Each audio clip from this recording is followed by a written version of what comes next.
I'm going to start this video off with a sad story. So I was in London, found this beautiful pair of Chelsea boots, picked them up on sale, loved them, wore them with everything until I destroyed them in one Wisconsin winter. How does that happen? Well, we get a lot of snow. They put salt on the ground to melt that snow. Then you've got the seasons of spring and fall in which, it's slush and all that other stuff on the ground.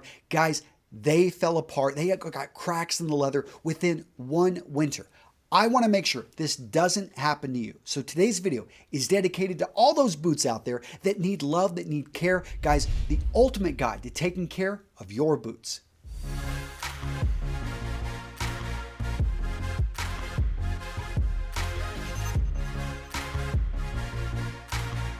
So let's start this video off by talking about the enemy. What is the enemy of your leather boots? Number one is you neglecting them. Yes, guys, everything I'm talking about here means nothing if you don't actually take action and take care of your boots. So many guys, I see them wearing their boots. They think, oh, they're boots. I can be rougher with them. I can be, I don't need to do anything to my boots.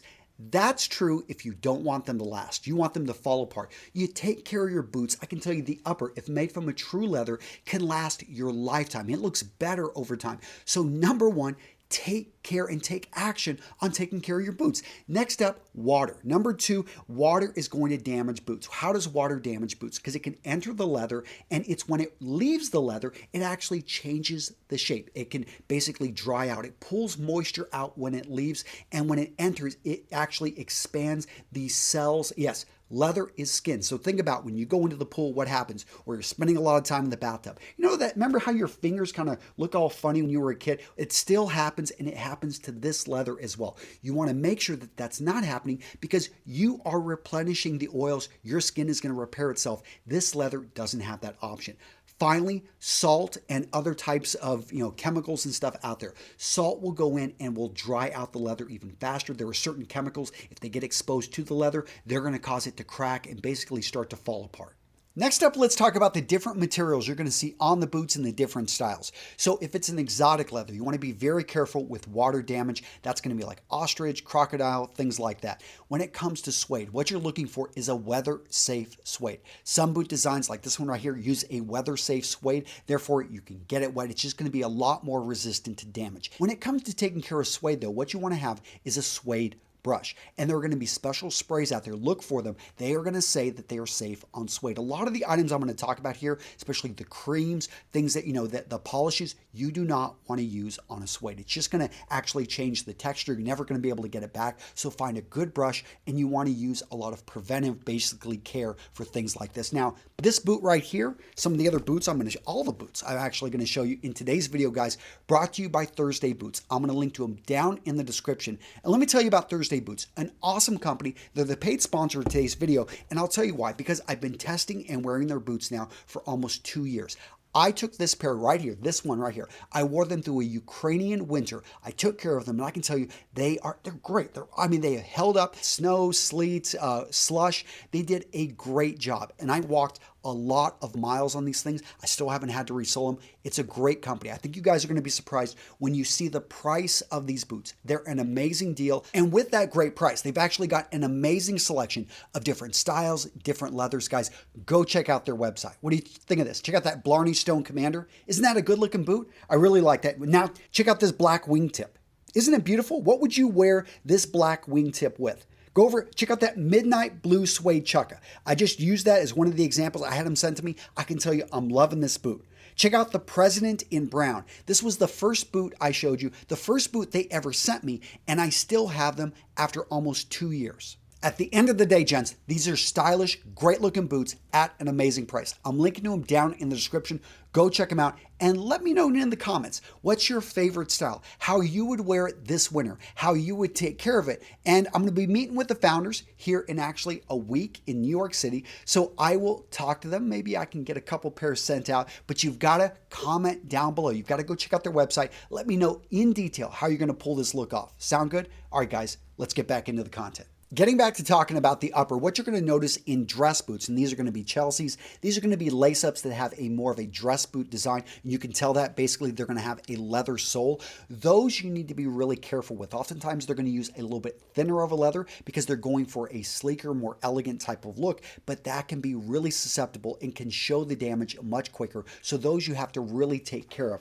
Now, leathers that are going to be of a lighter color. This is a Horween leather out of Chicago. What we're going to notice right here is that if we were to bring on a dark polish, we bring in a conditioner, we bring in a type of oil, it could actually darken the leather. So make sure anytime you've got a light colored leather that you test it, any type of product you're going to put on, go to the tongue, go down in on the tongue, and you want to just apply a little, let it sit, see how it changes the color. Test, test, test.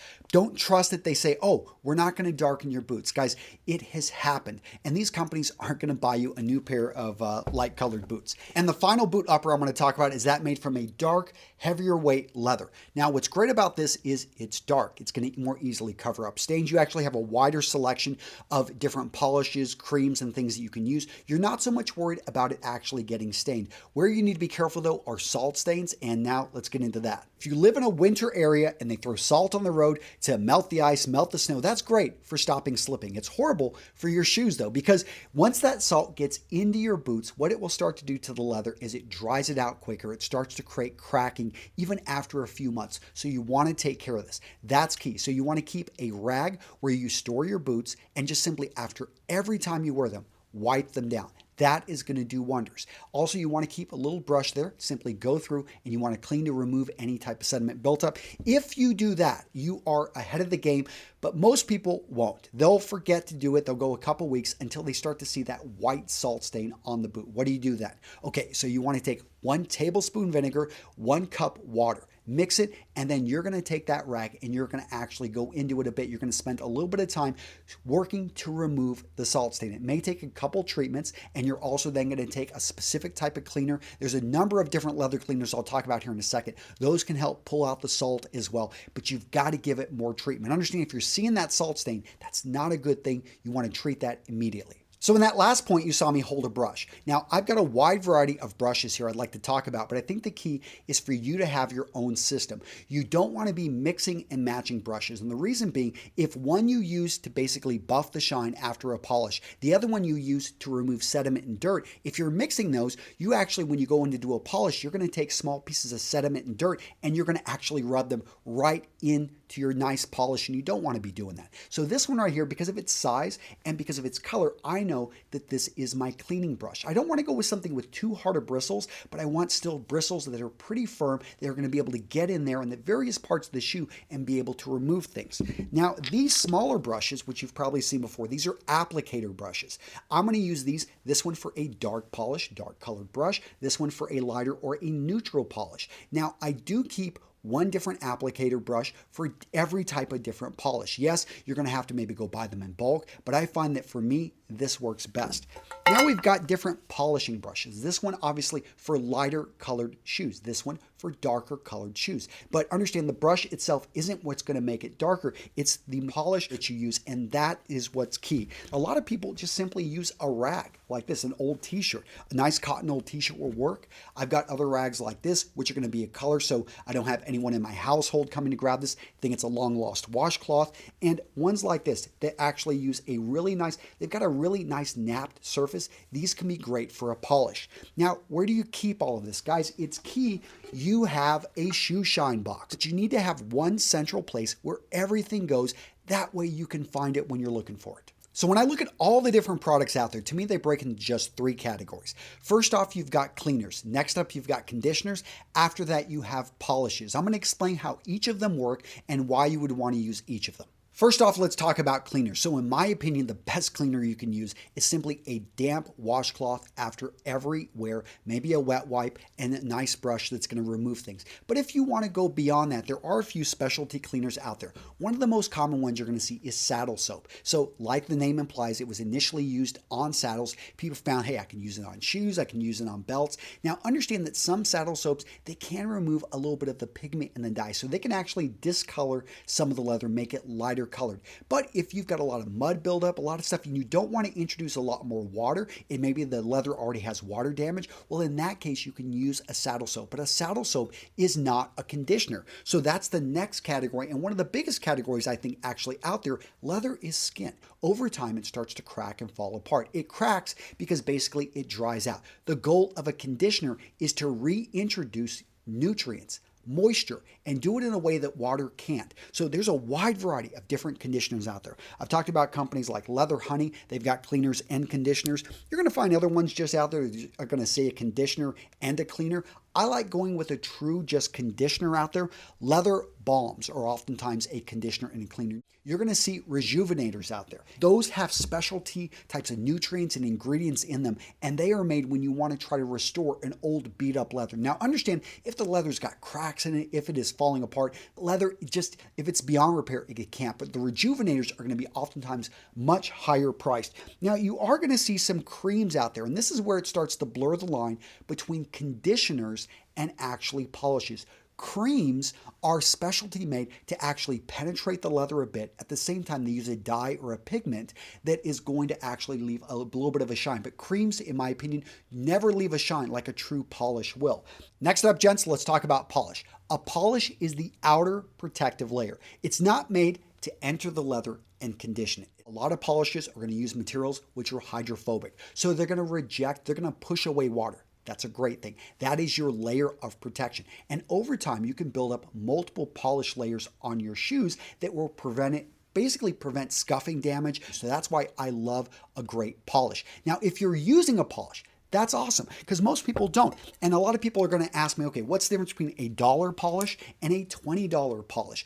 It's going to be the ingredients, sometimes the quality of the dyes. Are they using more natural materials? Are these guys using maybe petroleum-based products? That's going to be the main difference. Some people will argue, oh, I'll get a better shine. I sometimes think that's a placebo effect. But at the end of the day, go with a brand, go with a company that works for you. Now, dyes, you're going to see there's black polish, brown polish. There are neutral polishes. I love neutral polishes because basically it'll give you a shine, but it's not going to give you any color. But if you have black shoes, go for a black polish. You can sometimes, in a pinch, if you've got black shoes, darker colored shoes, go for a neutral, but it's not going to do a good job of basically hiding those scuffs. Now let's talk about some of the specialty waterproofing and polishing products you're going to see out there. So if you see something that's saying, hey, we're going to protect you from all the snow, all the sleet, understand that they're probably just using a beeswax. And if you're doing everything I'm talking about here, you may not actually need that product. It's not going to do too much. There are silicone sprays, which I think are pretty good. After you've put on all your layers, yes, you can spray your boots down, but they can get expensive. I think a polish overall is going to work. Other things like mink oil, yes, it will work if you're not using everything else I'm talking about and you want to use this instead. This oftentimes does darken the leather, but understand a lot of these products evolved or came into the boot industry from other industries. So people using them on purses, on their leather bags. And I'm going to say, if you're doing everything I just talked about, you don't have to use all these other products. Some of them, though, are going to be shortcuts. This product right here is made specifically to put on and it leaves an instant polish. So some of those things I think can work okay. You want to look at the ingredients. You want something that's using, I think, not really too many synthetics. At the end of the day, remember what I said. None of this matters if you aren't actually applying it and taking care of your boots. Now at this point, how to apply all this knowledge, how to actually put all this onto your shoes. All right, I'm going to link you over to a video in which I show you how to clean, how to condition, how to polish your leather shoes. Now, I said shoes, understand the same rules apply to polishing your boots, to polishing your shoes. There's really no big difference here, but with this knowledge, with this base, guys, you can take care and make sure that your leather boots last. All right, gentlemen, now it's your turn. Let me know what you thought of this video down in the comments. And don't forget, go check out Thursday Boots. I'm linking to them down in the description. I want to hear from you guys down in the comments. Your favorite style. Be specific. Tell me how you're going to wear it, what you're going to match it with, how you're going to pull it off this winter, how you're going to take care of those boots with all this information I just gave you. And guys, I'm meeting with the founders here in New York. I'll mention I want to get you guys a few of these pairs, but you have to be specific. You got to go check out their website. The link is down in the description. A good company. Good quality boots, like I said. Got a few pairs. I was like thinking, which ones should I pull up? I'm not giving you guys any of these boots. I love this company. I love the boots. I wear them all the time. And I hope you go check them out and discover them. That's it, guys. Take care. I'll see you in the next video.